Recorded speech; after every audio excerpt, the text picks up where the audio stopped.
Yo, man, it's almost 4:30. I gotta get the fuck out of here.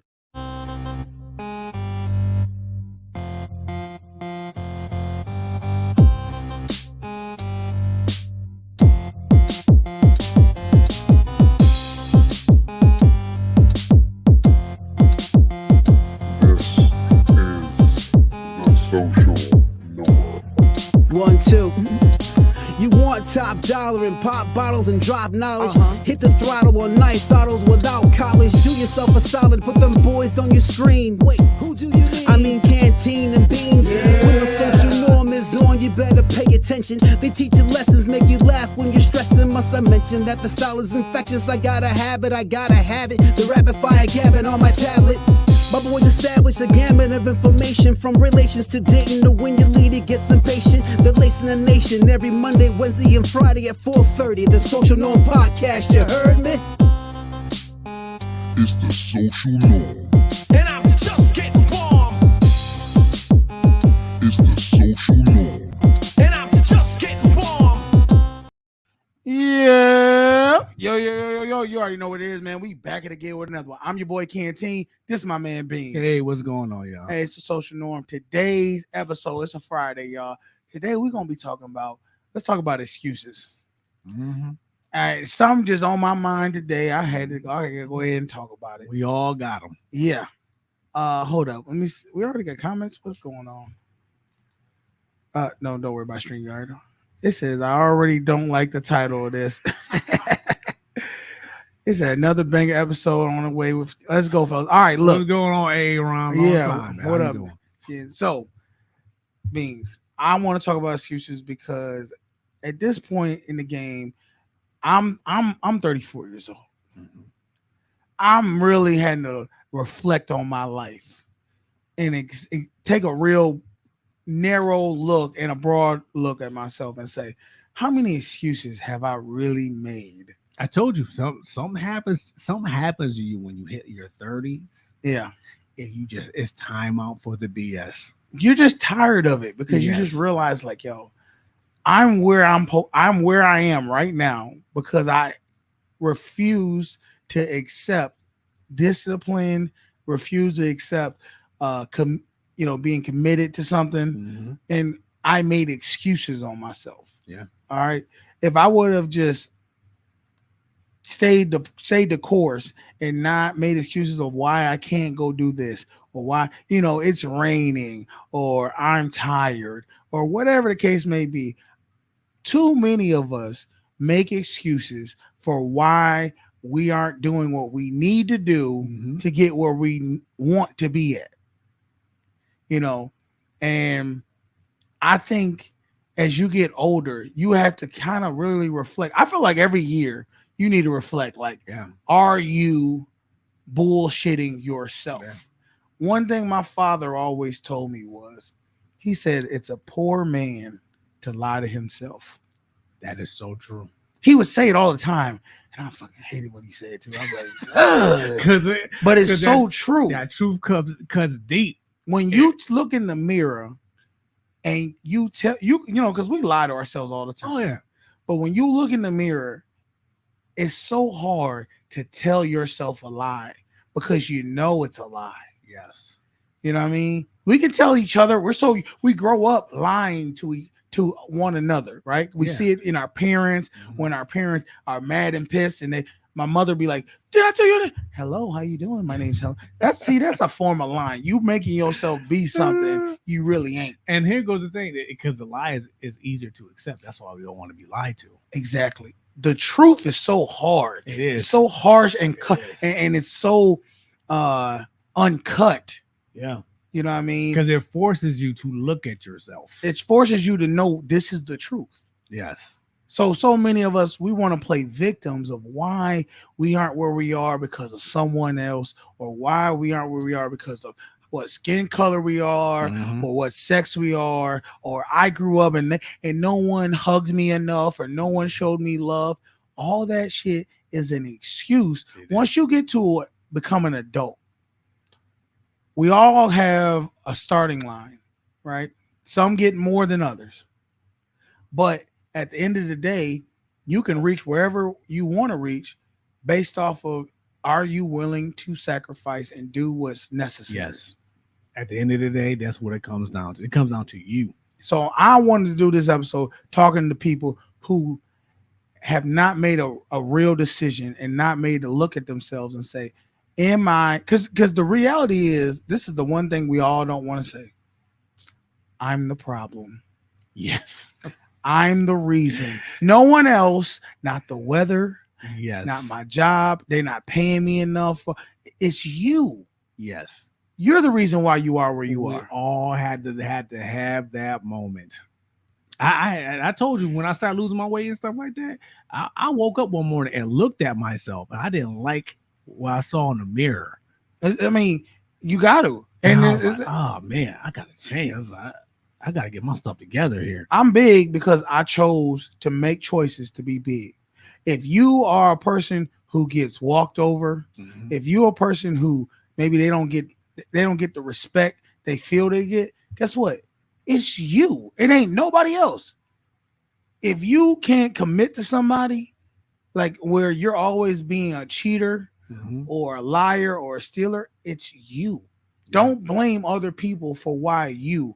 And because like when I was young, everybody got they hoop behind why, you grew up and it wasn't the best situation, right?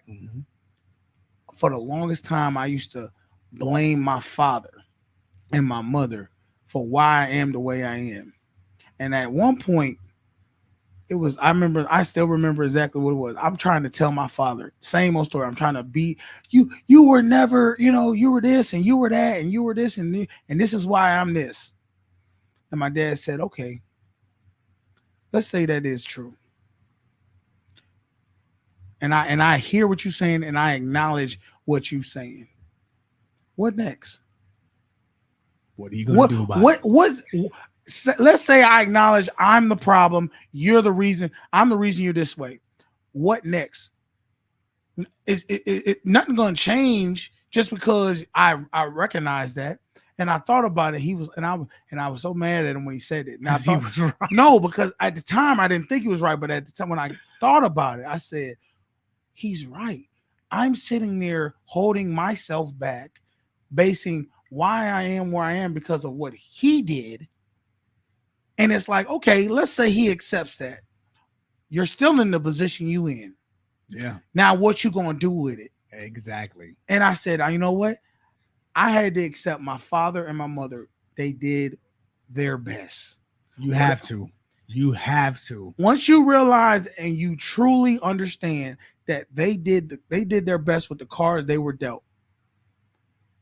And whether they fucked up, you know what I mean? Because we all gonna fuck up. Yeah. We're all gonna mess up. That's true. They did whatever they thought was the best option they could do, or what they were capable of doing. Exactly. I had to tell my parents the same thing. I said, I didn't always see eye to eye on how you raised us. I said, but it didn't kill me. It didn't kill you. It made you stronger. Yes. Because now you realize, okay, what not to do, what you won't do, and you might repeat some things. But I had to realize that, and I said, you know what, you're right. And I forgave him. I don't even worry about it. I moved on because I said, I get to make the decision. When I sit there and let him, and I kept blaming him, I'm giving someone else the power of change. I'm the only one that can change me. No one else can. Exactly. And I need y'all to understand this. Y'all are the only ones that can change. No one else. Not your father who neglected you, not your mother who coddled you or neglected you, not your girlfriend, your ex-girlfriend who cheated on you and you got woman problems. You know what I mean? Not your baby daddy who ain't never, whatever it is. You're the only one that can make that decision. So don't lie to yourself. Own your shit. Say, you know what? I'm the problem. I need to hold myself accountable and be willing to discipline yourself if you don't hold yourself accountable. Exactly. And then maybe you might need to put somebody else in front of that. Maybe you might need to say, you know what? I'm gonna give you an example. Let's say I'm today I weighed myself, I'm down 4 pounds. Okay. God will do it. And I said, you know what? I want to lose 5 pounds in a week, or 5 pounds in 2 weeks. I say I'm gonna lose 5 pounds. And I tell you, you know what? Hey man, I want to lose 5 pounds in 2 weeks. I'm gonna give you $100. Hold that $100 for me. If I don't, and on 2 weeks from now, when we weigh ourselves, if I'm not 5 pounds lighter, keep that fucking $100. I don't care what I say to you. That's the type of stuff you got to do sometimes, because you know yourself, if you don't want to lose that $100, so you got to put incentives for yourself to not to keep yourself accountable. Yes, true. But if you fighting with incentives and you don't want to hold your own self accountable or have discipline, how can you expect anybody else to around you? That is true. 100%. Yeah. So has there ever been a moment where you like a reality for you about a reality check? Yeah. Well, you said it was because of your diet and your weight. Me and my weight. And I work sometimes you can get real physical. Sometimes our job requires us to run a bit of a distance. Mm-hmm. And I always been pretty good at running. But one day I ran to this situation and I was done. I couldn't help anyone. I was like, I gotta sit over here. Like, I felt so embarrassed. I'm gonna tell you one of my defining moments. So we have a hospital at our job, at RMU, and I had to. There's 4 floors to the RMU, mm-hmm. and there's an elevator, but unfortunately that day they didn't have any elevator keys. Oh, I couldn't. Well, everybody had used them. I couldn't get one, and I had my bag. I had my bag and my other stuff. And I had to walk up the 4 flights of stairs. Bro, by the time I got to the 3rd. And let me tell you something. The 3rd, that floor always takes people down. Listen, the 3rd floor, I'm like, yo, damn, I gotta get to this 4th. So I get to I'm like, fuck it, push up, go. I get to the 4th. Now I'm really and when I tell you, I'm embarrassed because I'm like, I don't want to walk into the room. But there's like a little breakaway before you get into the room. Yeah. I don't want to walk into this room because I'm already in my mind, I'm already big. I'm already, out of shape, and people like this 4th floor kicked your ass. So I sit there and I'm collecting myself. I sat there for almost 2 minutes. Wow. To catch my breath. And then I finally walked in there. I said, hell no more. I make sure I take the stairs every time I work on the 4th floor. Yeah. That first one up, I always take the stairs. And I know, I'm tell you, y'all, it's one of these things. It's a slippery slope. When you cut corners and you keep giving yourself excuses, it will be a habit of yours. And you will always do it. Even when you work out.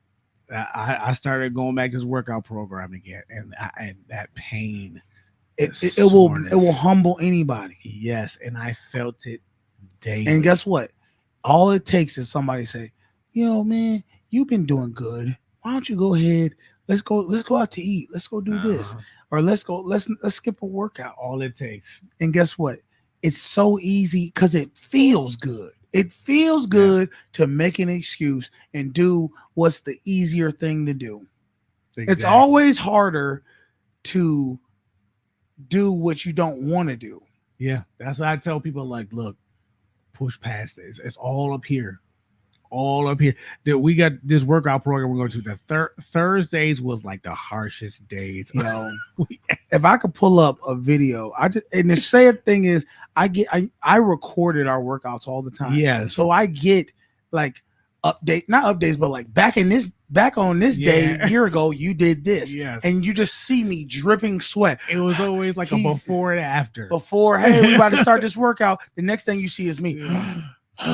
And he's over there laid out, but it was just like accountability. Yes, we kept each other going. And then one day, I think we both just decided. I was like, you know what?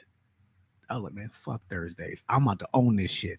That's it. You almost have to. You got to make a decision. Are you gonna be a victim of your circumstance, or are you gonna own it and say, I'm gonna fuck this circumstance. I'm gonna destroy this circumstance. I'm gonna run this circumstance. They don't run me, I run it. Yes. And when I tell you this, because they made us run in the hall. They made us do circuit training. Then they made us run into the hallway of death. Yes. And it got to the point where I was always leading the pack, but I never told anybody this. Every time I led the pack, my whole body was hurting the entire time. Oh, I know you had to be. My body was hurting, and I wasn't even I wasn't leading the pack. I never would let. If anything, I might have led the pack in like lifting or something. Yeah, but I never. That's where you shine. Yeah, I shine in lifting weights. I ain't shining in running up and down. My body. You got to realize something. At his smallest, I pretty much was like 2.5 of him. So like, I'm just not gonna keep up when it comes to running. I'm not gonna stop, but I'm not about to sit there and try to stay with you. Like I can't. I'm not gonna lie. I get that. Yeah. And vice versa. When we start lifting weights, yeah, I couldn't. He don't be trying to stay with me because it's like, all right, like, I'm gonna do mine. Different levels. Go ahead. So, but you did help me in the. No, I'm going to help you. Just like you would be like, come on, you got it. Keep pushing. Like, and that's holding somebody accountable. That's not making excuses. You know how many people we would go work out with, and we would be in the hallways, and she's telling us to run the hallways, and everybody, you knew who they were. They would go out there and they would hide. They go in the bathroom, or they would just walk. And then when she wasn't looking, and I just told myself, I was like, I could easily do that, but I'm paying for this. Yes, you're only hurting yourself. That's it. And every time I tell my lady, I tell myself, I said, if I keep making excuses, I'm gonna keep going in circles, and I'm not gonna get what I'm looking to get out of it. And I'm telling you, if you keep making excuses, you're never gonna get what you want out of it. If you sit there and want to make money and you say, well, I did 2 overtimes a day. I did 1 overtime 2 weeks ago. It's sunny outside. Those little things mean a massive amount in the long run if you're trying to hit a goal. It does. There was somebody we work with who always would complain to us about, oh, I don't have any money. I'm broke. So we just, here I said at this jail, you could pretty much write your own check. I said, no one's telling you to do 10 or 12 overtime. Do what you can and work your way up. Yeah, do what you can. And they always kept saying no. So after a while, me and this other person like, you know what? Don't talk to us about this anymore. Yeah. Because clearly you don't want to change. No. It sounds good, but that ain't what you really want. Yeah, that's not what you want. And that's where I go back to ask yourself, look yourself in the mirror and ask yourself, are you going to make a real decision? Are you going to play like you want something and never achieve what's necessary to do it? Or are you going to actually start holding yourself accountable and doing it and stop making excuses? And the thing is, people don't understand is like, I'll go back to the working out. When we started really getting into the workout, people saw us. And they started to notice. And they started to hold themselves accountable too. They're like, damn it. Because you know what they said? They was like, if his ass, who ain't strong, I mean, let me no, I know. Yeah, ain't a heavy lifter, can go and lift them weights, I can do it. If his big ass can go and run, I can do it. There's no real reason to say you can't do something. Exactly. It's just a choice. Exactly. But let's go ahead and get in some of these videos. I want y'all to see what it looks like to make excuses. A girl that we all have seen on the internet, and it's almost comical. It's comical, but it's just crazy to me. Let's get into it. Now, this girl name is Amber Lynn Reed. As you can see, and this is a reason why a lot of overweight people look at them with this, not disgust, but just undisciplined people just can't respect, right? Mm-hmm. And let's get into it. Oh, damn. Hold on. There we go. When I have company over and we're like playing games and just like having a really good time, I'll always order pizza. I don't even like pizza. And then I also got this really tiny pizza. It smells great. Looks freaking delicious.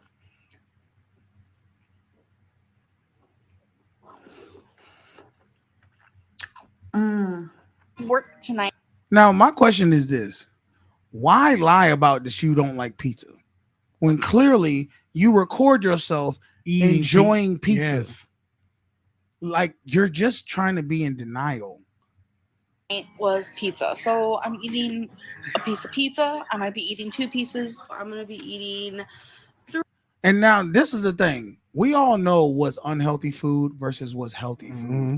If you look at your body and it doesn't exude a healthy body, there's a reason for that. It's called you keep eating unhealthy things. If you want to be healthy, you have to eat healthy. She clearly is, we know what she eats. A plethora of unhealthy food. 3 pretty big slices of pizza. Now, I'm not gonna lie, I could tell what pizza that is already. It's Little Caesars. And that's because I'm a fat dude and I eat unhealthy a lot of times. I have. I'm telling you right now, I would down back when I was eating bad. How many slices do you think is in a pizza? What is it, about 12? 12, depending on how they're cut. 8 to 10 slices, maybe. Yeah. How many slices do you think I would eat? I'm gonna give you about 5. I'm eating at least half of that joint. So yeah, it's about 5 or 6 pieces. Ooh-wee. And I'm probably going to down the rest of it either that night or tomorrow is going to get done. Don't feel too bad. During COVID, I told you this story. I will bust down a 20-piece wings. 20-piece wings daily. To the point where the dude I bought the pizza from was like, yo, there are other things to eat. That's how bad it got. Just shut up and give me my wings. Dude was like, yo, go eat somewhere. That's crazy. I'm having a lean cuisine pepperoni pizza. So I'm about to. Now, that's another thing I wanted to talk about. A lot of people be like, oh, they love these lean cuisines.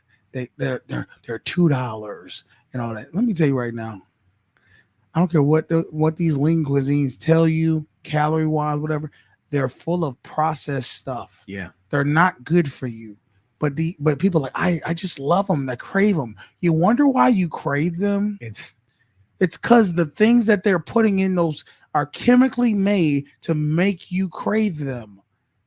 Go get you some real food. And they lie to you to make you think, okay, this is good for me. I understand that they might say that they're not a lot of calories, but if you got to eat 4 of them to feel full, think about what you're doing. Even those, remember, during like COVID, like towards the end, like Impossible Burgers were like really dude big. I used to eat them shits. Those things are the worst thing for you. They're horrible. They're not real. And I'm thinking, and the crazy thing is they tricked my ass. I'm not even gonna lie. How can you think about it? Why would you eat some fake plant-based stuff that tastes like meat? Why not just eat the real thing? Exactly. If you're gonna eat meat, just eat meat. Exactly. If you look at the packages, the sodium level is just unreal.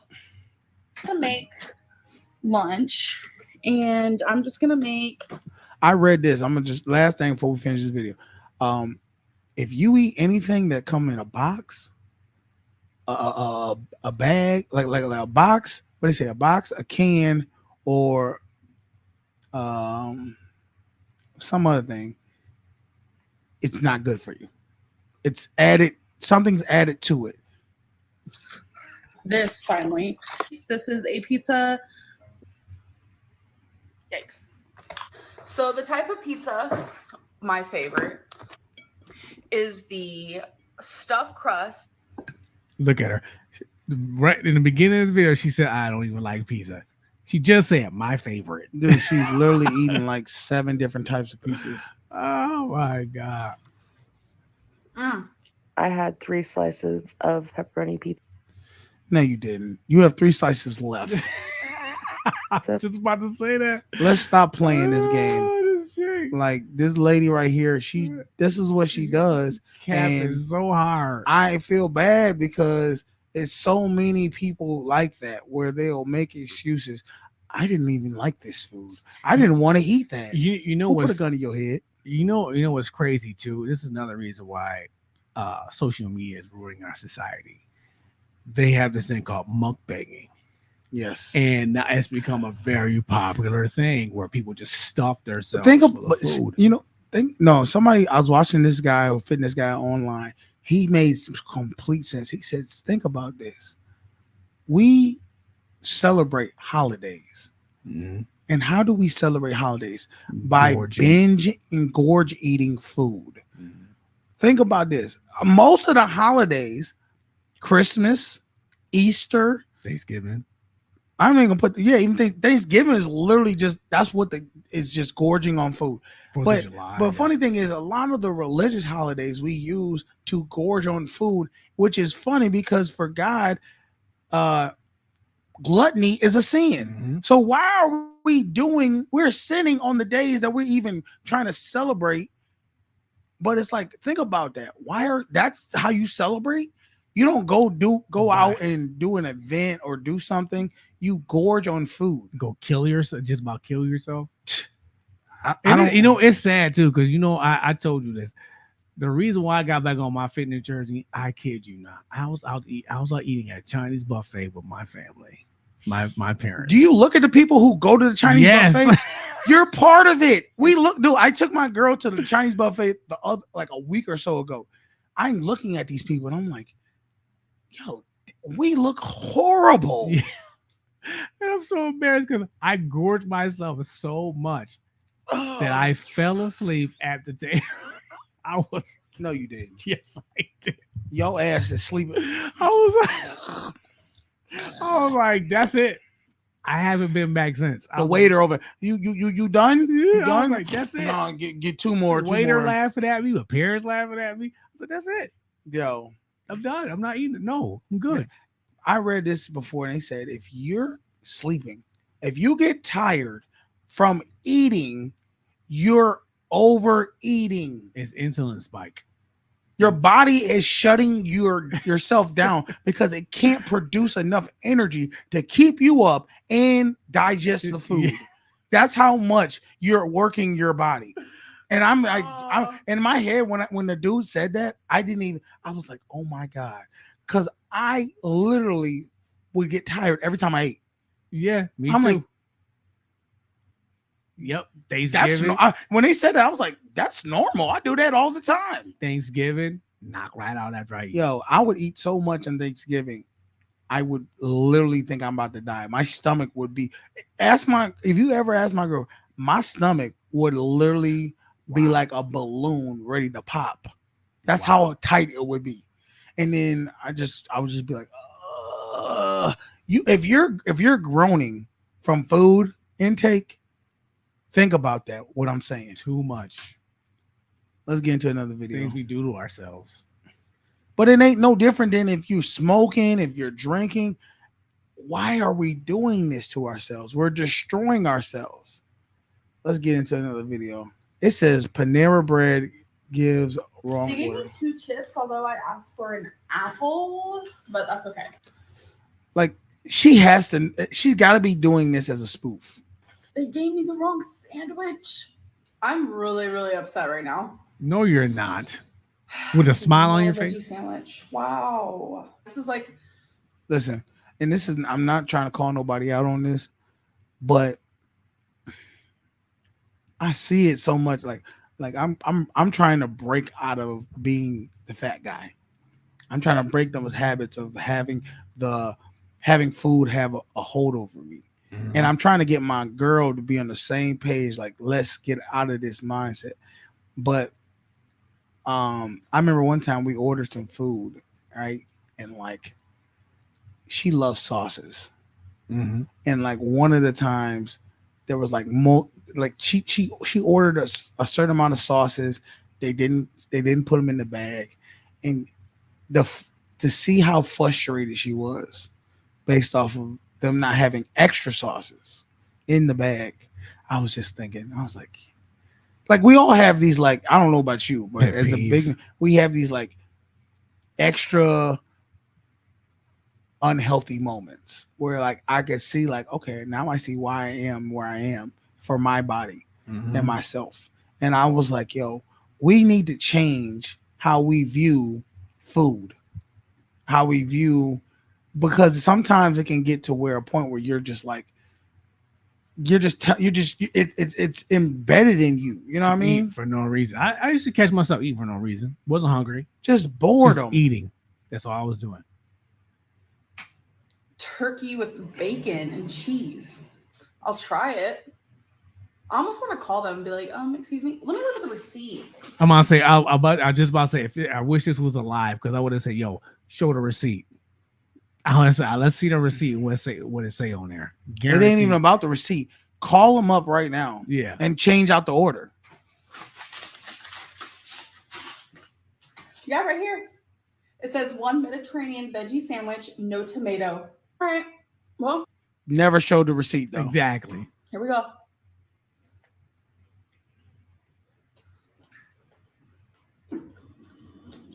It's good, but it's just like those extra calories for no reason.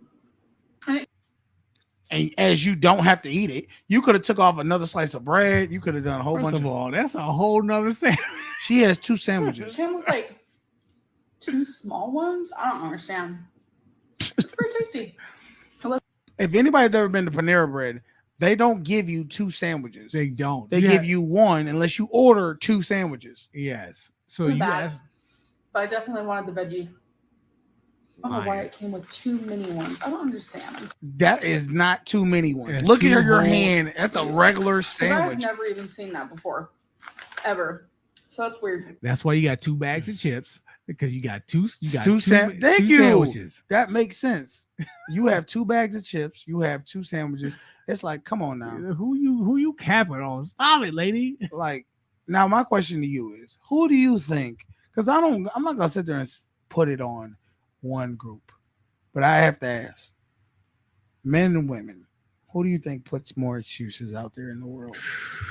God, you don't make me do this, man. We've already established that men and women make excuses. Yes. But I want you gotta throw it on. I have to see, in my experience, it's always the women who make the most excuses why they can't do something. Whether it makes sense. That makes sense. Whether it be psychological or their body that time of the month, is always some type of mysterious injury. My girl the other day, granted, we went to the 4th of July, had a great time with her. Mm-hmm. We got to see fireworks, everything like that. Shout out to my baby. It was 6 months yesterday too. She told me with a straight face that she believes women deal with pain, deal with other things way better than men can. She thinks that men, when it comes to being sick, we don't deal with sickness better than women. Yeah. And that she tried to argue. She not even argue. She tried to debate this. She was like, "Yeah," and I just think if they had something to hook us up to know what giving birth feels like, they do. She was like, I would deal with that better than you, and I was like, you should. That's what you're built for. Like, your body is built for birth, not mine. And that's why and that's the thing. That's why I do believe they have a higher pain tolerance. Yes. Because they have to go through that traumatic But let me say experience. this. I think you have a higher pain tolerance with that specifically because your body switches over to that. Mm-hmm. It gets ready and prepared for that. Mm-hmm. So, of course, but I told her, I said, let me explain something to you. If you and me stood there and I let a random person punch me in the face and punched you in the face, I personally believe I would deal with getting punched in the face way better than you would. Yes, I would have to agree with that. And I'm going to say probably most men would get used to physical harm. We could deal with it better. And here goes the thing. It varies case by case. Because let me tell you something. My ex, when she was sick, she wanted to be babied. Right? Who doesn't though? But when I was sick, I want to be left alone. You don't want no form of don't talk to me. Just leave me to myself. So just leave the soup and sandwich at the door. That's it. And just knock and run away. Don't talk to me. Don't do nothing. Okay. But she swore the same thing though. Like, oh, y'all can't handle pain. Really? I ain't gonna sit there in front and try to fake the funk. I like to be babied. Yeah, I'm a whiner a little bit when I'm sick, yeah. But I also understand if it just happened, you're sick, I give you a couple of days, cool. But if you acting like the world is ending and you just got a runny nose, calm it down. Okay, I will say this then. Okay, ladies, y'all got the pain trophy. but y'all can't handle things emotionally. Y'all can't. My- And is it me? Or does every woman have anxiety? Ladies, let us know. Do y'all have anxiety? I ain't never met a woman that didn't say she didn't have anxiety. Yeah, I could say that. My girl definitely has a form of anxiety because, like, what it really is, I think it is women get nervous, they overthink things. So the anxiety comes up when they think they're offending somebody or it's gonna get a negative reaction. And here goes the thing. When I say I ain't never met a woman, I'm talking about my mom and my sister too. Yeah, like I remember times where, like, I remember we were going to check out this home that was for sale, and there was two people sitting outside the home, and I was like, I wonder if this is the open house. So she said, I wonder if this is the open house, and I was like, I don't know, let's ask them. She's like, no, don't ask them. I said, ask them. She's like, no, I don't want to ask them. I said, why do you want to ask? I said, excuse me. They turned around. I was like, yeah. I said, is this the open house? They was like, yeah. I was like, problem solved. And I kept walking. And she was just like, oh, I guess it is. But it was just funny how she just wouldn't. I said, why did you want to ask them that? I don't know. I just felt like they would just, it would just be weird. They would get mad at me if I asked them that. I said, why would anybody get mad at you? Yeah, they definitely think totally different than us. She just thought that. I don't know. So let's get into another video. Let's see what else we got in here. What we got? Tell me when to stop. What's that? Yeah, that one. This one? That one. Let's do this one. The volume on. Bam. Did the volume work? Uh-oh. Maybe not. It's not working. Why is it not working? I don't know. Hold up. When I sent it, it had volume on it. I'm about to redo this one, y'all. Maybe it's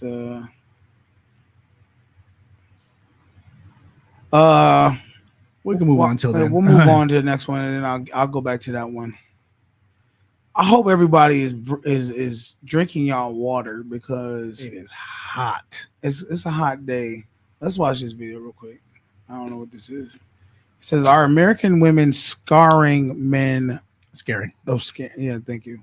Scaring men away. Hate to break it to you. I think that we've just got a very, very selfish culture of women. And to any women out there that say I have internalized misogyny or anything like that, that would require that I have a problem with women worldwide. I do not have a problem with women worldwide. I have a problem with Western women. And if you think that I'm just like making this up out of nowhere, reflect on the fact that there are Western men that are flying out east to find wives. Are Eastern men coming out west to find wives? No. Where in the world are men flying out in droves to marry American women? Nobody wants us. Why? We're big, we're selfish. We don't want to hear anything. You can't tell me to eat less. You can't tell me to change my life. You can't tell me it's not about me. Damn. Well, no sound is available. Okay, yeah, so I wonder why. They must have took the sound off for some reason. Yeah. TikTok does that for some reason.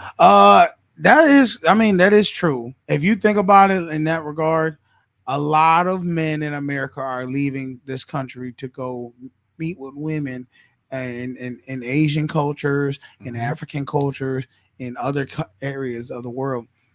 But you don't really see a lot of men coming from those countries to come over to our country to get women from here. Yeah, I had this debate with somebody. We were talking about 90 Day Fiance. It's one of my favorite shows. And I said, they were like, well, I'm going to go on 90 Day Fiance and I'm going to get me a guy. I said, it's not going to work.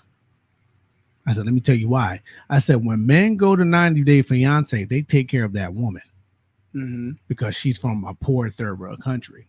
I said, you go over there and get a man. You're going to be taking care of him. You're going to be taking care of that man because he's from a poor third world country, and you had to fly him back here. Yeah, and take care of him. And that's why those scenarios usually don't work. Because now you're going to look at him as a user. Yes, because with your American mindset, it doesn't work. You have to have that mindset. You're going to have to take care of this man until he gets on his feet. So do you think American women with those type of mindsets are stuck? They would have to have somebody in this country, because outside this country, no one thinks like that. So they would. So pretty much what you're saying is they would have to find a man here that is gullible.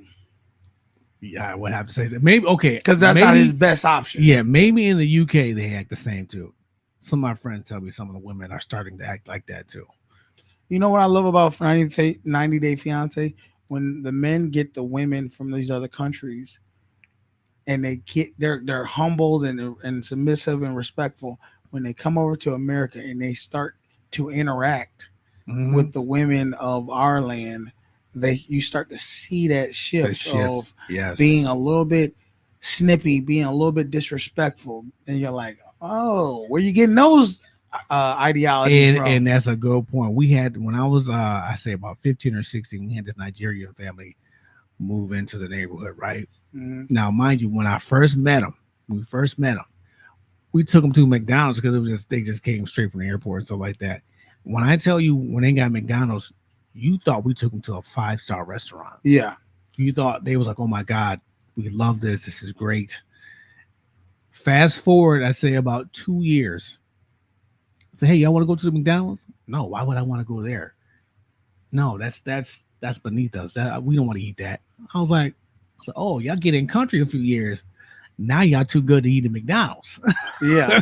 You see that the mindset shifted. It is. I mean, I don't blame them. I understand why. Once you have something, you start to diminish its value. Yeah, that's true. Let's go. A wealthy white West Virginia couple allegedly adopted 5 black children and then put them to work on a farm as slaves. With the 2 whites in question. Yeah. I saved this one for you. Being Donald Ray Lance and Gene. Look at these 2. This is the shit that I'm gonna let it ride out. We're gonna play this one more time. Oh, I know we go out and ask, we need to write this question out. I want to know, white people, why do y'all keep adopting these black kids? This is why. White feather. Back in October, one of their neighbors called the police and said the couple had locked 2 of their adopted kids in a shed, and saying the kids were forced to perform farm labor and they weren't allowed inside the main residence. And while they found that the parents weren't there, they walk over to this locked 20-foot by 14-foot barn, with them ultimately breaking inside and finding a 14-year-old boy and a 16-year-old girl wearing dirty, ratty clothing and smelling of body odor, saying this poor boy had open sores on his bare feet. Police noting that they had a small RV porta potty, but no running water or lights. And these poor 2, they told the police they had been in there for 12 hours since they were last fed, adding that their foster parents forced them to sleep on the concrete floor without any mattresses. Allegedly, White Feather told police, yes, we lock them in the shed, but they like it. But notably, the judge in this case, not buying it. We've got to talk about. So, this is my thing. My blackness is enraged right now. You have no idea. For 2 white older people to take on black children who've already are in adopt, they've already grown up with a struggled life because they're not only a minority, but clearly their parents are not taking, either dead or not taking on the responsibility of being parents. And they go in, you thinking when you get, everybody's seen The Blind Side. You think when you get picked up by a white person, oh, jackpot. Hey, life is gravy. Not for these folks. They said, we're going to incorporate what our ancestors and see how this lives. And the fact is, for a 14 and a 16-year-old? Oh, no, maybe it's 12. Was it 16? I don't know. I forget. Let me go back. I think it's 14 and 16. Yeah, I just want to make sure. For a 14... about how a wealthy white West Virginia couple allegedly adopted 5 black children. So they adopted 5 black kids and then put them to work on a farm as slaves. Okay, wait a minute. They said 5 black children. They only mentioned 2 in the shed. Yeah, I mean, granted, this is a short, so. That's in question being Donald Ray Lance and Gene K. Whitefeather. Back in October, one of their neighbors called the police and said the couple had locked 2 of their adopted kids in a shed. And so they locked 2 kids in. So this is what I'm guessing. They have 5 kids. when you act up or don't follow the rules, they lock you in this shed. And I'm assuming they're gonna argue that this shed is your timeout area. Punishment. Yes. So where the other kids get locked up in the basement? I don't know. Saying the kids were forced to perform farm labor and they weren't allowed inside the main residence. While they found that the parents weren't there, they walk over to this locked 20-foot by 14-foot barn, with them ultimately breaking inside and finding a 14-year-old boy and a 16-year-old girl wearing dirty, ratty clothing and smelling of body odor. Saying this poor boy had... I would like to see what they were dressed in, just because, this might be open sores on his bare feet. Police noting that they had a small RV porta potty, but no running water or lights. And these poor two, they told the police they'd been in there for 12 hours since they were last fed, adding that their foster parents forced them to sleep on the concrete floor without any mattresses. Allegedly, White Feather told police, yes, we lock them in the shed, but they like it. Here's my thing. Go ahead. Who had the initial idea and then pitched it to somebody else, and he was like, you know what? That's a good idea. That's like the Menendez brothers, right? When they killed their parents, one of them had that idea first. Mm-hmm. It's like, what we need to do? We need to kill mom and dad. They had to convince the other brother to do it. Yeah. Like, and just like this, somebody had to have an idea. Hey, why don't we adopt some kids and use them as slave labor? See, this is the thing now. I'm going to be honest with you. Now that I've watched it a couple times, and I know you're going to try to put this on my suburbanness. It's not that. I'm trying to picture this out in my mind. So they have 5 kids. Mm-hmm. 2 of them are in this shed, locked up in somewhat of a timeout, because they said they were there for 12 hours. I need to know more. I need to know where the other 3 kids are. Because my mindset is this: if you are all living in this house with them, and 2 kids are being rowdy, and this is the punishment that these people put in place, I start to side with what they're saying, what they're doing, because I don't see a problem with taking 2 bad apples and put them in a shed and letting them figure out. Okay, this is not a bad apple situation. This is slave labor. No, wait a minute. Listen, can I say something? Dude, I know you're not trying to sell this to me, dude. What are you talking about? I'm not selling you nothing. I'm reading through between the lines. They said slave labor. Let me ask you a question. You was a kid, right? Mm-hmm.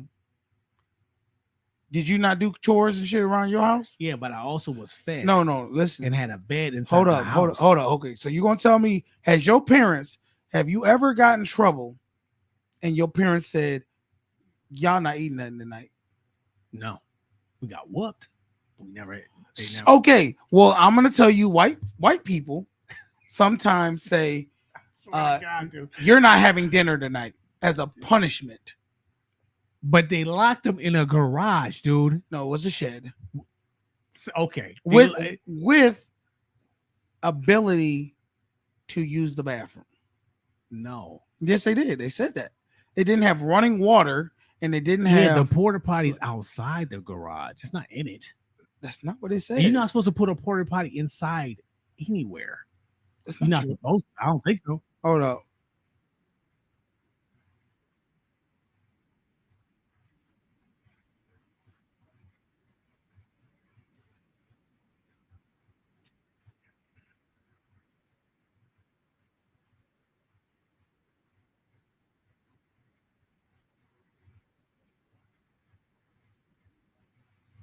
A small RV porta potty. Okay.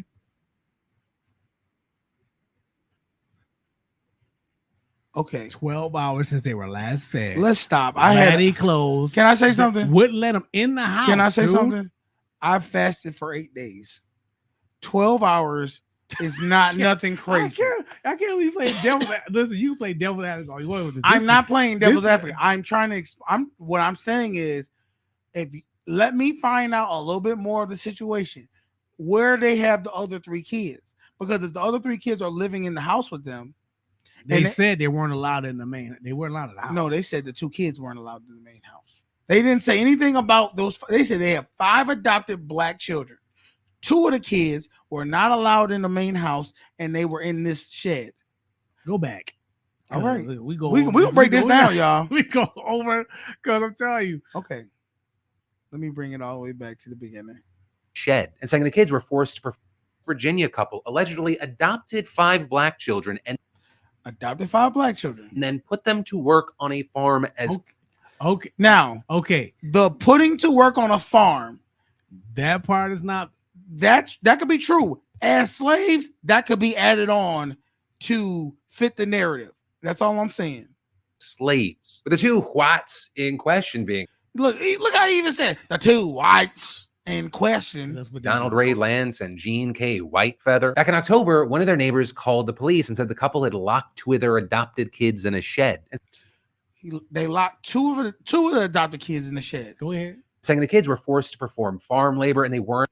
We already said they do farm labor. Allowed inside the main residence. Well, they weren't allowed inside the main residence. It don't say nothing about the other 3 kids. Found that the parents weren't there. They walk over to this locked 20-foot by 14-foot barn, with them ultimately breaking inside and finding a 14-year-old boy and a 16-year-old girl wearing 14 years old, 16 years old, wearing ratty clothes. Oh, this is their appearance. They're outside, so they've been doing farm work.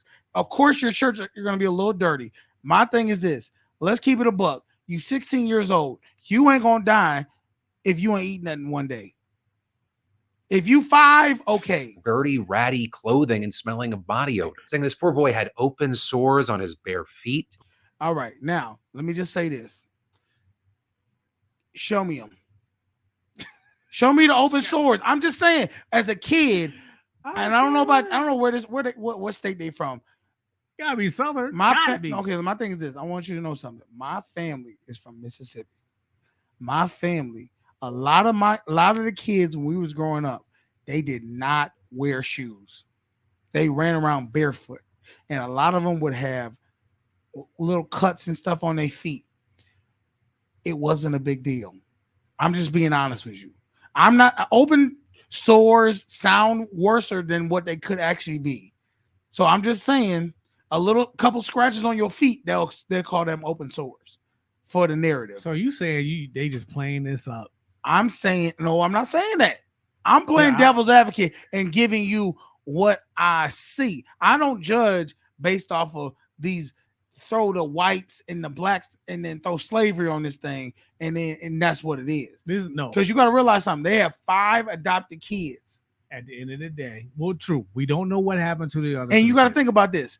And I'm not even, this ain't a black or white thing. Adopted children tend to have higher levels of misconduct and problems based off of just how they've grown up, because they struggled a little bit more than a but kid. Locking them in the shed. Shit. Okay. Police noting that they had a small RV porta potty, but no running water or lights. And these poor 2, they told the police they'd been in there for 12 hours since they were last fed, adding that their foster. Whoa. Keep going. Foster parents forced them to sleep on the concrete floor without any mattresses. Allegedly, Whitefeather told police, yes, we lock them in the shed, but they like it. But notably, the judge in this case, not buying it. We got to talk. Now, my thing is this. I'm going to say this. I know for a fact, naughty kids, bad kids. I ain't say bad. I'm going to say naughty. You ever have that naughty kid where you a parent or adult tried to discipline them and they be like, I'm taking your game away. I don't even like the game. I'm good. Yes, we all know that one kid that you got to go to. So what I'm saying is this. I'm just going to put a narrative out there. Let's say these 2 kids out of the 5 troublemakers acting up, and these adopted parents feel they have a shed that they use to utilize kids that are acting up. I'm going to put them in this room and give them a timeout, make them realize the amenities they could have versus what we have at the main house, right? Lock them in so they don't go away. So I know it ain't, because locking a child in a room, a shed, a big room is not illegal. It's not illegal. Now it is dangerous because they could. This don't. Now I'm gonna play the same side. The shed could have got on fire. Now they can't get out. You got some more questions to answer. But let's say you put them in this room and you say, you know what, you're not eating tonight because that's part of the punishment, and you're gonna see how it could be in prison if you don't act up, if you don't start flying straight. Because prison, let's keep it a buck. You in a room, you can't leave. You got a toilet that you got to take a dump in front of other people, and you eat when we tell you to eat. And for the most part. And that's the thing. That's what made me think that they are abusing these kids, because go ahead. The porta potty itself, like, yo, y'all got people living in here. The porta potty itself in the shed makes me think you kept them locked in there more than 12 hours. No, maybe they put it. It's okay, but it was an RV porta potty. Still, I'm saying maybe that's their form of punishment to children. Still don't to make the it children. right. Still don't make it right. I don't know, man. Sleeping on the floor. I think and I'll say this. I'll give you this. That's if we, because kids lie, people lie. That's true. Kids will embellish some shit. They will. Now, let's say if we believe them. Let's say we believe the kids wholeheartedly, making them sleep on the floor. The farm work. The kids are lazy nowadays. They kids slaves. Kids need chores. Okay. So you agree with the farm work? The farm work ain't gonna kill you. You agree with? Do you agree with them being in a shed? No. So do you think they should be allowed to get the same amenities as the kids that possibly are doing the right things? No, they should get punished. Yes. Okay. Locked in the shed. No. Okay, let me ask you this: not feeding, can that be used as a punishment? No. I disagree. Not feeding. I disagree. Especially somebody who. How far are you gonna take it? Let's say, okay. I mean, I'm not gonna go a week or nothing. I'm gonna say, let's say, okay, they act up. You say, okay, no dinner for you. Right? Yeah. They go to bed hungry, wake up the next morning, they act up again. They do the same thing. Whatever they did last night, they do it again. You go, no breakfast for you. Let me tell you what. Let me tell you something. The will to survive and to get to a osmosis equilibrium is very strong in people, and I don't care how hard you want to bend and buck the system. If I'm the one that holds the key to you getting what you want, and I'm telling you to get what you want, you got to start doing this, and I'm the only source you can get from, guess what you're gonna do? You're gonna finally break. It's just what it is. Here goes the thing, because there's a flip side to this. There's an inmate at 5 Points I used to watch. They used to call him, I forget his name for life. He looked like a wild animal. And his parent, he did. I'm sorry. Okay. He did. And what happened was his parents died. He had to stay with his grandparents. His grandparents would lock him in a cage. Whenever he would act up, they would lock him in a cage. I'm gonna say this. I do agree. I don't think the locking in the cage is right. Mm-hmm. One, for safety reasons and psychological reasons. Yeah, I don't think you should punish people by locking them in a cage. And mess his head up. So what happens is they forget to lock the cage one day. He escapes. He goes on a killing spree. He gets about 2 blocks away, and his mind goes, no. He said, they're gonna catch me, and then they're gonna bring me back to my grandparents. They're gonna put me back in that cage. So he went back to the house, took a shovel, and beat his grandparents to death. Damn. You gotta be careful how you punish. I don't think, I'm gonna say this. You know, growing up, that might have been me. You're gonna lock me in the shed. I'm gonna plot my revenge while I'm in the shed. I never had timeouts. Neither have I never had go to your room and you got to stay in your room. The most I've ever had was It might be go to your room and you waiting on your dad to get home to get the ass whooping. All right. But it was never that. Maybe I would get TV or something taken away, or video games. Video games was big for me. You ain't playing no video games right now. So I would get that taken away. But for the most part, ass whoopings was the go-to punishment. That was the only punishment in my house. Yeah. It was getting hit. It was just what level you got. Yeah. Depending on how the severity of what you did. And that's the thing I tell kids nowadays, especially people who are like in their, say, teens or 20s. I say, y'all will never understand. Corporal punishment was the only punishment. That's it. I said getting beat with, because I explained this to some white coworkers. I said I beat with an extension cord. Yep. A switch, a belt. Switch and belt was heavy. My grandfather, my dad's they slapped shit out of you too. My dad's dad will use, that strap that you yes, sharpen knives or barber tool. That thick belt. He would hit you with that thing. Golly. Let me think. It was just a variation. My mom was good. The wooden spoon I got hit with. Matter of fact, the comb, the comb with the pick. Mm-hmm.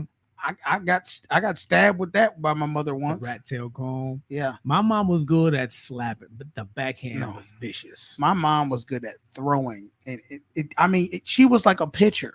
She was a closer in the MLB, dude. You could run. I guarantee you, she throws something, it's hitting you in the head. Pop. You wasn't getting away from her. I don't know how she could do it, but she would throw that thing and get you. But so this is what we're gonna go with. I agree with the working, the labor. I agree with the stopping them from eating food. I agree with the isolation. I don't agree with locking them in the shed. You don't have to lock them in the shed. Tell them you gotta sleep in that shed. I don't agree with them not giving them a bed. Of course not. I don't agree with that. I would give them a bed, but I'm not gonna give you a comfortable bed. What really makes me think they abused it was what the lady said. We locked them in the cage, but they liked it. So now when she said that statement, what I was thinking she was meaning by that was, we tried to punish them, and they're like, we still like it. We like you keep us out here all night. That's kind of what I'm thinking. They ran their mouth and put their foot in their mouth and said, we like it out here. Leave us alone. And then as soon as they left, they help, somebody. That's what I'm thinking. I don't know. Let's get into another one for we.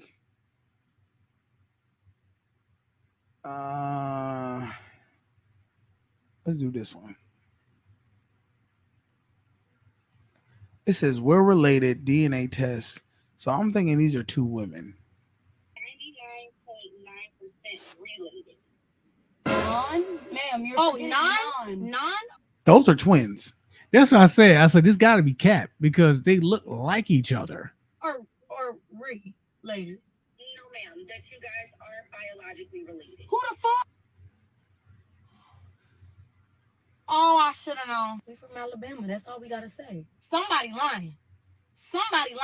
My mama, your mama, my daddy, your daddy. Somebody lying. Well, obviously we needed to because we wasn't gonna find out that we was hunching sisters. Baby, we can't tell nobody. Baby, we might as well say we from Alabama. Baby, we cannot tell nobody. This got to be Cap. Yeah. First off, because let's say I'm married and I cheat on my wife, and I see my daughter dating the girl that's supposed to be the other girl that's supposed to be my daughter. I don't care. I would pull my daughters up like, yo, you cannot date this girl. This is your sister. I don't care how much it's going to blow up in my face. I'm not going to put my child in a position to date my other child. I lived that. I told you, my father, I found out I had a brother and a sister when I was like 12 years old. The only reason that was the fact, maybe I was 13. My father was like, you guys are getting older to where you're liking girls and my sister liking boys. And I have to tell you you have a sister out there, just so because she lived in the area, and it was like one thing they didn't want was I grow up, meet this girl, go on dates, do whatever, and then come to bring my own sister to my house. Yeah. The amount of therapy, I can't even imagine it. Sweet home Alabama. The nose, okay. The nose is a little similar. Like they're The literally eyes. the same person. Okay, the eyes. Okay, this it's the skin color. Ma'am, I'm gonna need y'all to go over that shit 100,000 times. What are you talking about? I swabbed your mouth while you were sleeping, cause you know how everybody be saying like we siblings. Babe, what do you mean? I just wanted to see, baby, cause See, stop with the babe. Somebody said to her, "Y'all look like sisters. Y'all are siblings." I've been thinking you've been looking a little too much like me. Sibling DNA test? Yes. You and your girlfriend, is that correct? Yes, siblings. Tests are ran 3 times to make sure that 3 fucking times, and I need y'all to run it 10.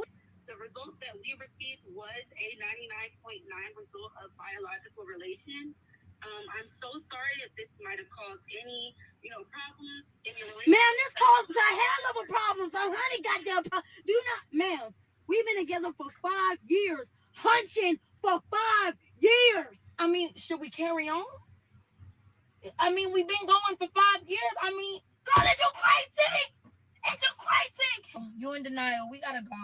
You goddamn right I'm denial because every goddamn night we giving it to each other. And I'm hearing that I'm no goddamn relative. The fuck? You just a part of the family tree. Yeah, I don't believe this. If that's real, nah, yeah, that can't be. I would have been the one freaking out. I said we will never date again.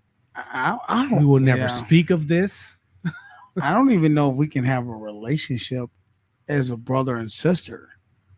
Like, you know what I'm saying? And that's what I said. Somebody had 5 years. Somebody had to see y'all together and think, oh, y'all two together? And nobody said nothing. This is the thing that killed me though. I literally, as soon as I said that, I said, they look like sisters. Yeah.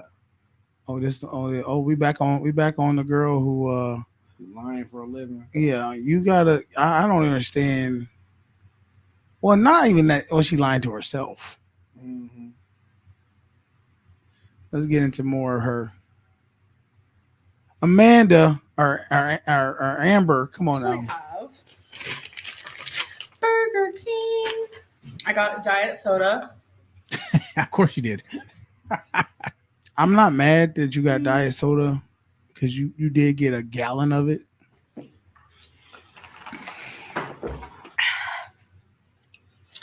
Oh, so good. We have our cheesy tots.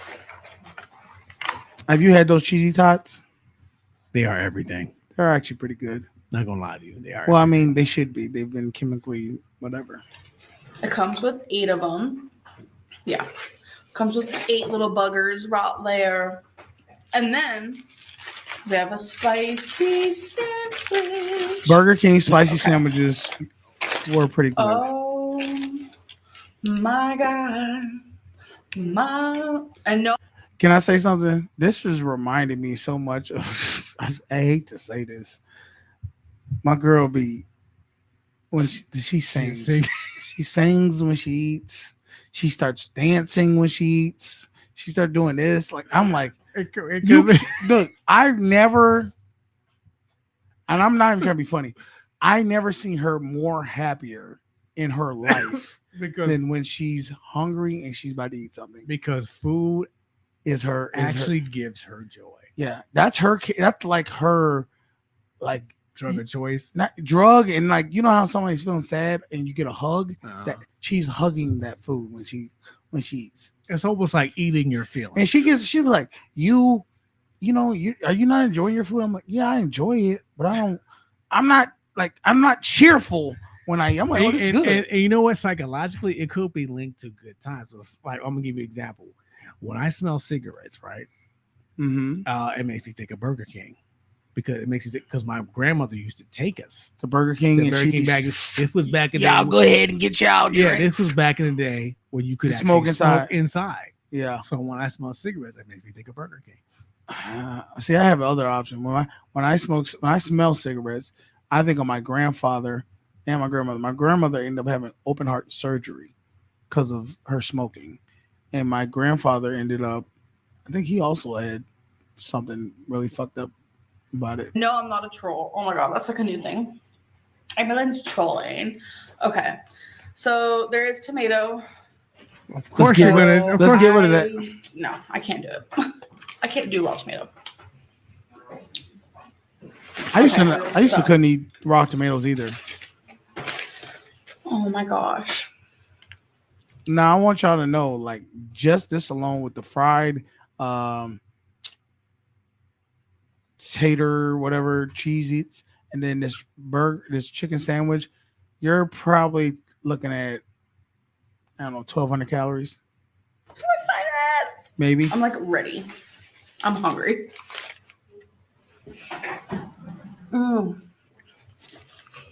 Okay. This is literally like watching a crack fiend smoke up or heroin shoot up. That's it. That's what I feel like this looks like. Are we gonna keep making these excuses, y'all? Y'all tell me. I have a dietitian, y'all. Lies. She laughed because she knew. I gotta eat this. You guys have been telling me, get help, get a dietitian. Why don't you have a dietitian? You have a therapist, why don't you have a dietitian? You've been to the doctor, why don't you have a dietitian? Your therapist is not working. You have money, why don't you have a dietitian? Here goes You're the fat, here why goes don't the you thing have a about dietitian? here goes the thing about therapy. Someone can tell you something till you're blue in the face. Until you listen and apply their advice, doesn't matter. Well, how about this? Until you actually agree with it. Yes. That's why I tell people when they go counseling, so couples counseling, if you can accept what the counselor is saying and your partner can't, it's not going to work. It's not going to. True. Because they always want to be right. I have one now. So I've actually been walking more, moving more. My breathing's been. But you've never actually done a video while walking. Yeah, she's been walking more. She's been walking to Burger King. That's what she's been doing. To walk up to the counter. Better. So I feel like I'm actually doing a lot better. You need to eat to survive. If I totally completely stopped eating, yeah, I'd lose weight.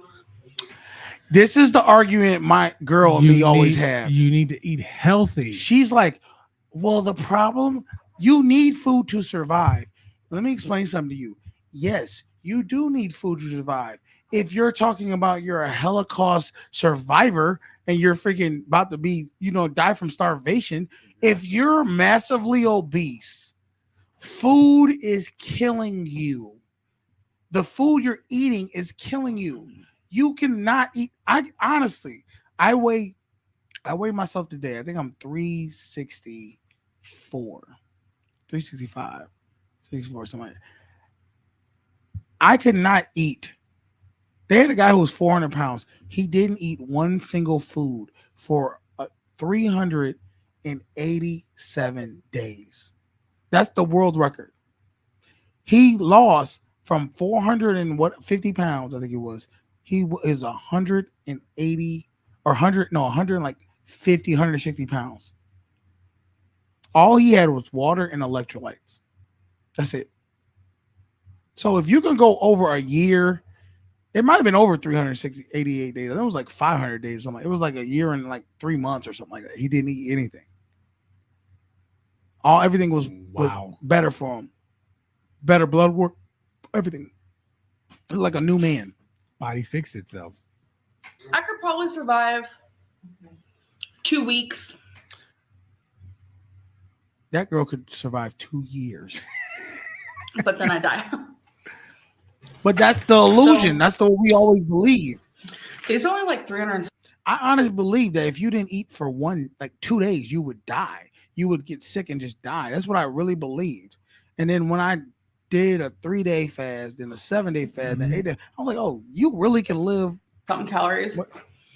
This is a little higher. It's like 7, which is hard to believe because it's just. I think what holds the calories is definitely like because it's breaded. Look it. Hold up. I'll pause. I want you to see. This is my girl just sent me a picture of this is what she's eating, right? Those wings look rough. But do you see what I'm saying on the side? How much the glob of sauce? So these wings, my girl just sent me some pictures of some wings she bought. She eating 4 wings. Those 4 wings probably were like, I don't know, 100, maybe 130 calories for them 4 wings, right? Mm-hmm. Based off of how I don't think she fried them. But when you throw a glob of ranch or something on there, blue cheese, now you just got a 600 or 700 calorie thing.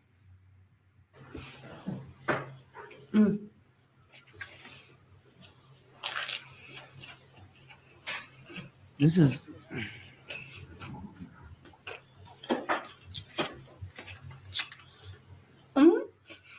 And you got to realize something. Eating fast food during this time is always going to taste and feel good while you're doing it. It's chemically made to do that. But when you're done and it goes into your actual system, your body is going to tell you the truth. Best thing ever. She barely can talk. Here we have turkey kielbasa. I hope I pronounced that right. I feel like I'm butchering it. I'm sorry. We have a red bell pepper. We have an onion. And then over here, looks like a potato. We have I just sliced it, baked potato. Take half of that potato, put it to the side. Other than that, besides eating all that actually ain't that bad for her. No, that's better than what she just ate. She said the vegetables. I had to really look. Where's the red pepper? That's what I haven't yet tried it, so I'm like, like where is it? Under the pile of meat? Oh, it's peppers and okay, the red peppers. This is definitely a lot of food, but I wanted to talk to you guys about that. Stop eating and talk then. I've decided that I'm gonna a bite with potato. For the first time in my life, I'm counting carbs, and you guys probably see the potato and you're like, what? How? So I'll explain. Damn, can you stop eating and explain?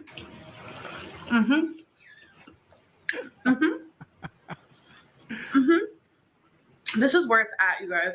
Yeah, she's in heaven right now. I've never counted carbs ever in my life. We know. Because I've always been told carbs are good for you. This is 50. When have you? Well, no, that is true. The National Food of American Society laid that bullshit pyramid where they made grains and carbs and breads and all these different things should be the main source of your. No, it shouldn't. That's why we have a high obese rate. That's why we have high diabetes. That's why we have high all these negative things. You don't need to eat those things. Small amounts of them. 58 carbs. I'm not just counting carbs. I'm also counting calories. I'm not going into ketosis. A lot of people are going to be like, this is ridiculous, but I'm afraid to go in ketosis for my own personal reasons. What do you think her personal reasons are? She don't want to go in ketosis. Because she don't want to give up sugar and food. Okay. I want to stick to around a moderate carb level and also calorie level. I want to cut out pasta. I'm cutting out rice.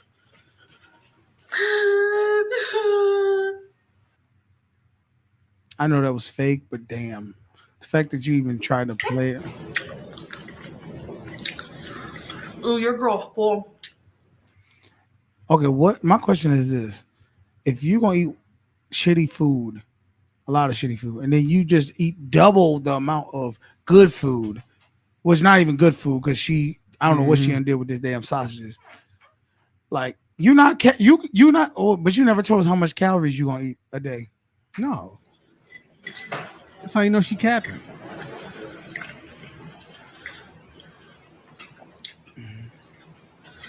Bitch, you damn.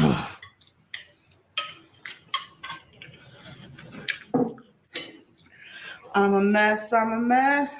We are going to eat shrimp with cocktail sauce. Okay, so I'm really excited. Why does every video look like she's getting Here we bigger? go. I haven't had this in Every it's been a hot video. minute. Every video looks like she's like eating plate after plate. I know these are different moments, It's good. but it looks like she's just continuously eating. Now the cocktail sauce full of sugar, full of different things. Sauces you really gotta monitor because you underestimate how many calories the sauce is. And I'm not gonna lie, me and my dad back in the day would down this whole thing. Yeah, I mean, I probably like a quarter of it as a kid. My dad would eat the rest of that shit. I can bust down a whole box of CPAC shrimp, and it comes about that many. I don't look like I can bust that much down, but I can. Shrimp is delicious. It is. My whole thing is like, this is, first of all, this is my life. I'm an adult. I can choose what I want to do versus what I don't want to do. Just because you are seeing one meal out of the 15 I have in a week, how is that going to decipher everything? Do you get what I'm saying? There have been mood farmers out there who. I literally had this with my girl. She was like, "You don't know everything I eat. You don't know I do other things." And I'm like, "Okay, let me explain something to you. The one thing I do know is the scale don't lie. Say the proof is in the proof pudding. is in the pudding. How you look lets us know you're not eating the proper things. How I look lets you know I'm not doing the right. If you're lifting weights, right, and you're trying to get stronger, and then I tell you what workouts to do. Lift this weight, progressively get more as it try to go as hard as you can, and then I see you in a month, and you either lift the same amount you lift before, or you're weaker. Do you really believe I'm supposed to believe you've been doing the lifting? No. Come on now. I haven't been. It's proven. Have lost weight. It is a thing. It's not something that's crazy. It's easy to gain weight doing it, obviously, but it's also not that hard to lose weight while doing it. So why are you not losing weight? If it's not hard to lose weight, I'm gonna tell you what it is. It's not hard to gain weight because you know why? You don't have to think it out. You just have to keep eating. That's it. Keep eating. No effort. No effort. Just keep putting it down your throat. Pause. But to lose weight, you have to stop eating. Got to work at it, and you have to calculate what you're putting in your body. And there's no short. Other than surgery, there's no shortcut. You know why I love fasting a lot of times, even though it's the cheap way. You don't have to do anything. No. Just like I don't have to think. I just don't eat. Just don't eat. That's all I gotta do. Let your body do the work. So this, which is 90 calories per serving. And we almost done, y'all. And there's 4.5 servings in this whole thing. So she said 90 calories and 4.5 servings. So I'm gonna just calculate that out. 405 calories. Yeah. Now that's fine. That ain't bad. But if you go and put a burger and fries and all this other stuff on, added onto it, it can add on. She's probably not even So like 90 5, times 6. 4.5. And that's the thing. We can do the math later, but That's 405 calories for this meal. Yes. We don't know what she could be at 2,000 already before it's she eats not that many calories. And that includes the good old cocktail sauce. And that's even if I finish the whole thing. No matter what, I wish you know good. I know. I wish they would have threw that dog up there. Like, you knew good and damn well you gonna eat that whole damn thing. We're going to get hate for it unless we're doing exactly what you told us to do. But you aren't our moms. You aren't our bosses. You aren't our dads. You aren't our doctors.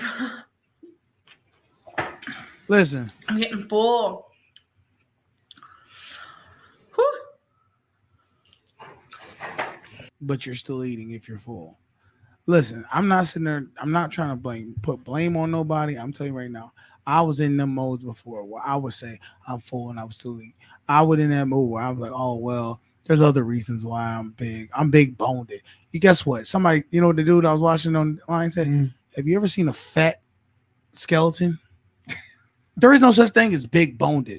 It's just bones that have a large amount of fat around it. That's what that is. And I'm like, damn, that makes sense. like I can't, like, you know what I'm saying? Like something I believe my whole life, and then somebody just refuted it in one simple. Have you ever seen a fat skeleton? I'm like, nope, you're right. I have never. And took that excuse right off the table. Took it off. Can't. I have no answer for that. But I went. So I'm gonna say this: denial is a real thing for people. Mm-hmm. I had a discussion with, and I know my girl, she gonna get mad at me. She got mad at me because we had a discussion the other day. My girl loves her dog. Yes.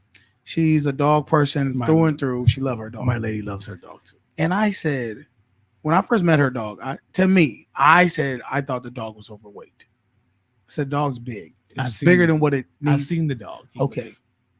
Don't give me your don't say your opinion yet. I just want to say it. I said the dog is overweight. You might want to watch how much you're feeding him. Not trying to be malice, not trying to be rude to her, because she loves her dog. I'm just telling her, based off of what I'm seeing, the dog is overweight. She tells me, my dog's not overweight. My dog is the size he's supposed to be. All the doctors say he's the size he's supposed to be. He's in perfect health. Cool. I see it gets a little, because I could tell she's sensitive about her dog. Yeah, dogs are like family to some people. Exactly. And I was like, all right, you believe what you want to believe. My eye test tells me, I just know I could tell. Like, it's just off his body. Like one thing about pets, cats and dogs, regardless of people, their body composition is usually the same. Yes. A normal dog, you can tell when the dog is overweight instantly. You can tell when a cat is overweight, a fat cat. And I've seen some huge cats that I'm like, yo, you are feeding this cat too much. All right. So in the situation she was in, she come to find out that the people she was living with was feeding the dog when she wasn't there. So she's feeding the dog, they're feeding the dog. Okay. The dog, they're not taking, a lot of times, the dog was not going on walks on a regular basis. Okay. Fast forward, my girl moves the dog. Now she's the only one feeding the dog for the most part. So the dog is getting the recommended amount he's supposed to get. Mm-hmm. And not only that, she's taking the dog for more walks because of just the situation. She takes the dog for more walks now. You know what she tells me the other day? Oh yeah, the dog's name is Dobby. She's like, Dobby's he's actually lost a little bit of weight.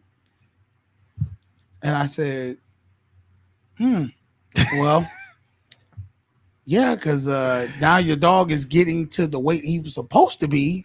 His food portions were cut in half. Now he's working more. So now this is the problem with denial. She believes she's a like it's because it's her dog. She is fully responsible for the dog, which is true. But if the dog is not doing well, she's like, she felt attacked that she's like, so you're saying I'm the reason he's overweight. And I'm like, no, I'm not saying you're the reason, but for you to deny that he's overweight because I don't know why. Well, and at the risk of offending your lady, and I don't mean to do this when I say this. Go ahead. But if you're the only, now she wasn't the only one feeding the dog. But she wasn't. She didn't know at the time, so I give her that. If you're the only one feeding your dog and your dog is overweight, you are the reason why your dog. That is true. Now, this is the thing. Now, she didn't. Now, I know she didn't. Now, this is the funny thing. Ready? Watch this. There was 2 other dogs that was living with her at the time. Mm-hmm. They were overweight. All 3 dogs were overweight. So they're overfeeding these dogs. Thank you. Now listen. I don't care what they say. I'm telling you, based off of what I'm looking at, those 3 dogs were overweight. Now, fast forward, she moves and goes into another home where she's feeding him the proper amount and taking him for walks. He starts to lose weight. Guess what the other dogs, do you think they're big? I think no. Exactly. No, the not. Other dogs, I just seen they're normal sized dogs. They're not overweight. Would your lady feed those dogs too? I don't know. I don't know if she feeds them. I'm pretty sure their owners feed them. But I'm just saying, everybody's getting the proper amount of food and the proper amount of exercise. And the dogs on this side of the house now at this other house is not overweight. So I'm just trying to get people to, like, not only my girl, but I'm trying to get people to understand that, like, look at the situation. If you move from not working out, eating a lot, and then to working out and eating less, and you start to lose weight, what does that mean? If I start losing weight, does that not mean I'm overweight by just exercising and working out? But that was what it was. But the real reason what I was trying to say was, sometimes you gotta just take responsibility and say, you know what, that could be true. I could be the reason, or this could be what it is. There's nothing wrong with taking stock on what you're doing and your actions. Yeah. And the reason I was saying that was just like that girl was trying to say, my doctors say I'm fine. No, I guarantee you they're not. No, they're not. If any doctor's saying they're fine, if she's fine, they need to be stripped of their license. Yes. Now, I will say this, because there are some my ex had a doctor who just kept her on drugs. Like, anytime she can say, my arm hurt, take these pills. My leg hurt, take these pills. My back hurt, take these pills. Just keep them dependent on what they want her to do. Be a slave. Yeah. Her doctor could be saying that, but she knows that's not true. Even if her doctor did. Go ahead, I'm listening. But she ought to know better than that, though. Yeah. I mean, like I said, it's a poor man or woman to lie to themselves. And it's hard. Truth is very hard to accept. It is. People don't want to accept the truth sometimes. Especially when it shines a light on. Look at the 2 girls who just found out that they were sisters or related. The one girl was in denial. She don't want to accept it. Mm-hmm. The proof is in the pudding. They've already said 99.9. We tested it 3 times. Tested 10. It ain't gonna change, baby girl. Change. You guys are related. You've been bumping uglies with your family. That's what it is. Now I can see if the first one said they not related, and the second one say they was. Then I'd be like, Or all right. if one percentage was 99, the other one said 75, other one said 30. Yeah. Now I'm questioning All something. right, I need more some- information. Yeah, something ain't right. But 99, nah, that's it. Let's get into another video. It says Myron about fit men being more attractive. Let's watch this. And let me say this. I don't care what nobody say. And this is me coming from a big man, being a big man, and me coming from a person who used to be, I would say, somewhat in shape. People are more attractive when they're in shape than when they're out of shape. That's just my opinion. I think when fat people look at the mirror and they say, "Oh, I like that," that's coke, man. No, you don't. When you put your clothes on, are you like, damn, like I did that? Because when I got up this morning and I threw on my outfit, I was just like, yeah, I ate that. Well, if you're going to talk about what? I don't get it. I ate that. Like the clothes? I bet you did. The clothes or just food? being attractive, etc. Typically, people are speaking from a romantic sense, from a heterosexual standpoint of men and women. So that's why I answered the question, because it was very broad. That's what I mean. But of course, you need to be able to look at the mirror and respect the man that you see looking back at you. When you look back and you see the guy and you're in shape, etc., and you. Damn, he did the snug and pulled the shirt down. I do that all the time when the shirt is taking over, when the belly's taking over the shirt. Feel good about yourself. I think he thought the camera was on him. Look good, feel good. A byproduct of that is that women just tend to find you more attractive. It all work together in tandem. Are you happy with the way you look? Of course. But I had to work to build this physique, and it took many years. I was an athlete in college, a Division I athlete. It took many years to be able to do this. So I rode in college. Oh, sweet. Yeah, I like rowing. So I think when fat people look at the mirror and they say, "Oh, I like that," that's coke, man. No, you don't. They say that to try to bring themselves up, but the reality is, most of the time when you're fat, you look in the mirror, you're like, "Damn, I really let myself go." Or you're like, "You know what? It's not that much of a priority." So fuck it. Okay, so now this is the thing I will say.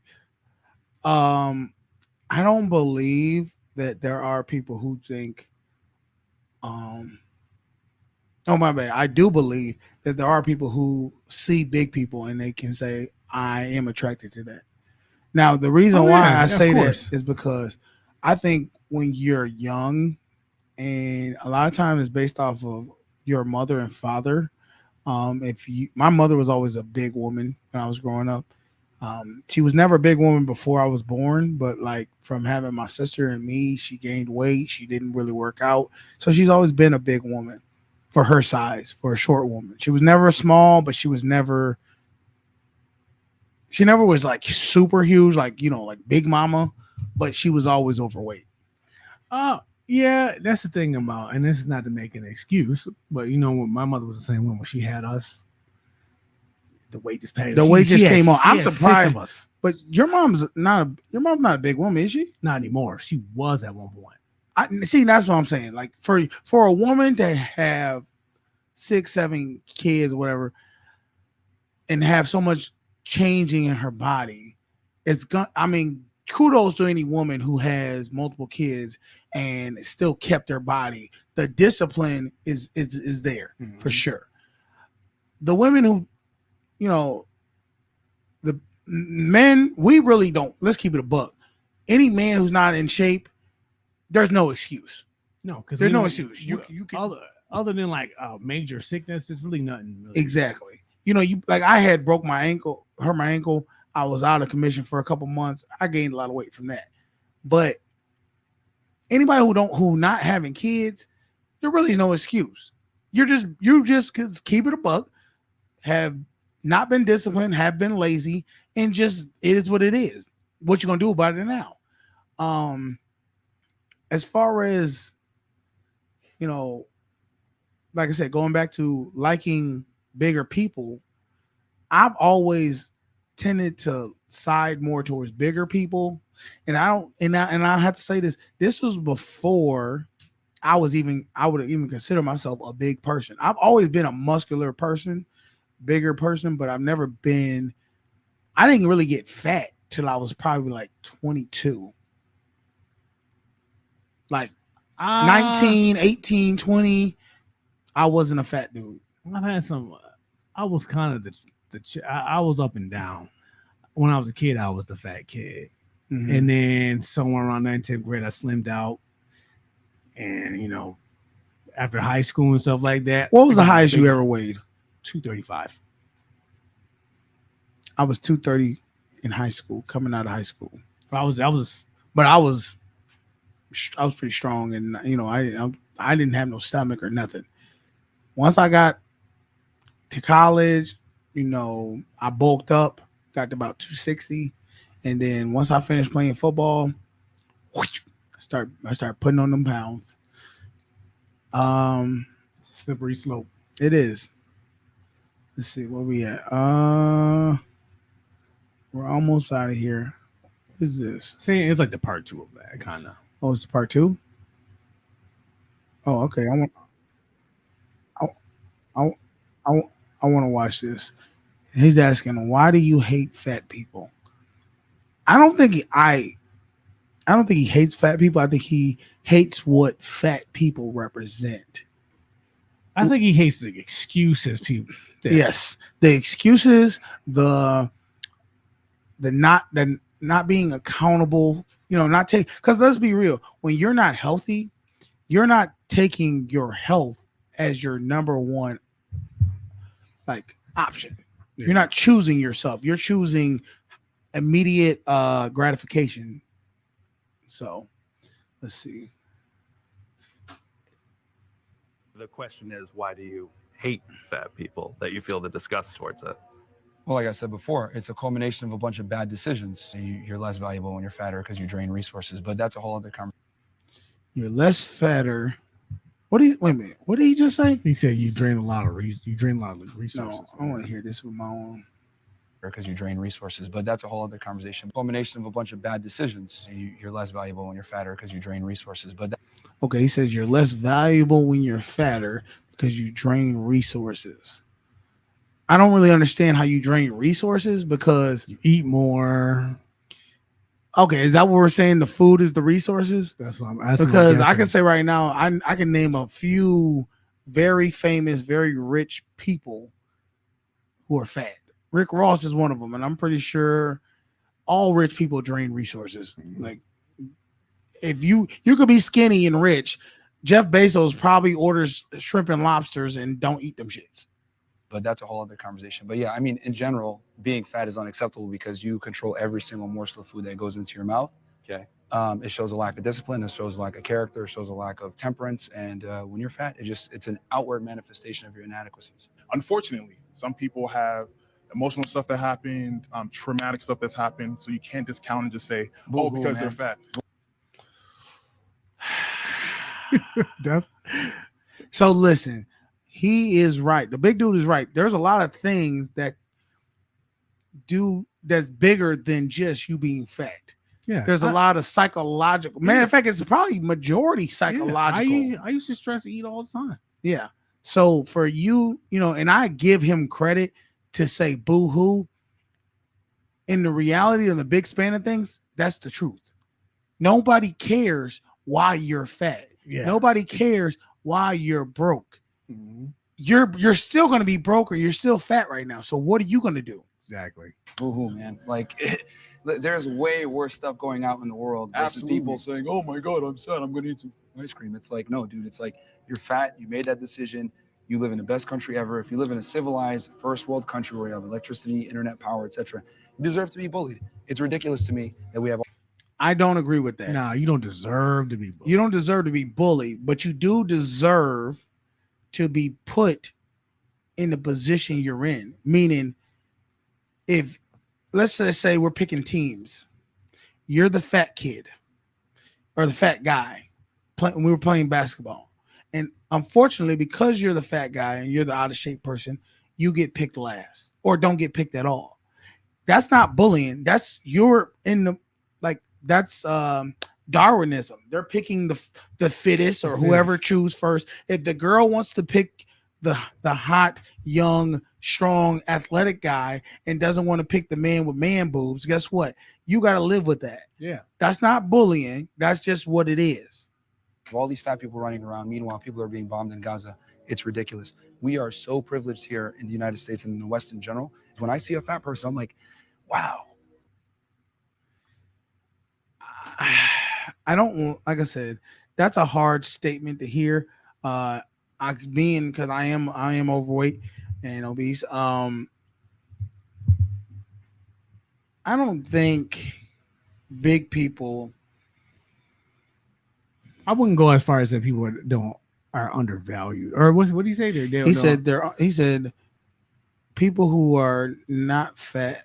I think he said, or people who are fat don't bring as much value to in the world than people who, because that's not true. Value is based off of what you can bring to the table, exactly, and what ideas and how you make people feel and all, and what things like that. I'm gonna give you in our job, right?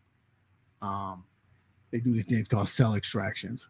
They usually pick the bigger guys. They call me all the time. Yes, and believe it or not, they used to call me. And that's the thing. Right then, I'm bringing more value than someone like my your size or a female or somebody smaller. They're Yeah. not going to bring them because they want a job done that's going to be brute force. Yes, you hold more power than I do. Exactly. So I'm more valuable in that regard. So I don't believe value matters. I think internally, you might have a lack of value within yourself because you choose for immediate gratification than the long-term health benefits. Yeah, it all comes down to circumstance when it comes to your value. But it ain't no different than if, I gamble, right? Mm-hmm. Gambling is an immediate gratification. It's never gonna in the long run benefit you more than you investing in stocks, in bonds, in 401ks, different things like that. You're better off in the long run with that than you are with gambling. If you porn, you watching porn and getting instant gratification to jerk off is never going to be better than you having a substantial relationship with an actual person. Mm-hmm. It's just not gonna be better for you. It might take more work to have a secure, substantial relationship with a person, and you might have to go through more struggle. But guess what? In the long run, it'll be better for you. That's true. But that's it, man. That's all. We just wanted y'all to see. Stop making excuses. You are the only person that can change you. That's it. Nobody else. And if you need help, go get help. Go ask somebody. Go look up people where you want to be. I watch a lot of videos online of people I want to be. I just showed Beans a guy, and if you looking for health tips, I'll even, what's the guy's name? I'll find him right now so I can tell Luther. I can't pronounce his last name. His name's Luther. Type this in, y'all. Luther.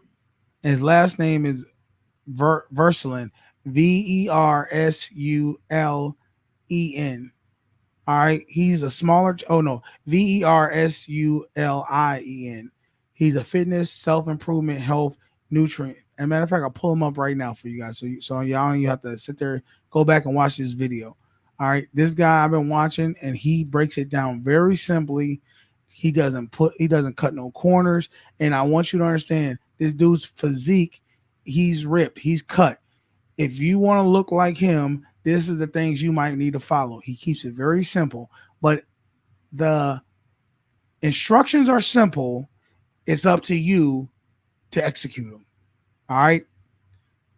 2024 almost. Look, we already in July. Mm-hmm. All right. We just had the 4th yesterday. Let's get this year off right without making excuses anymore. All right. Anything else you want to say before we get the hell out of here, man? No, that's about it. All right, y'all. Hey, I'm your boy Canteen. This is my man Beans. Thank y'all for rocking with us. We'll see y'all Monday, man. We might actually, matter of fact, we about to hit back the streets on Monday. Yeah, so you probably won't see us. You won't see us for a podcast, but you will see us. We will drop a video. All right. We going back to the streets and asking people questions. All right, I'm out of here, y'all. And I ain't making no damn more excuses. That's got to be racist. Daddy?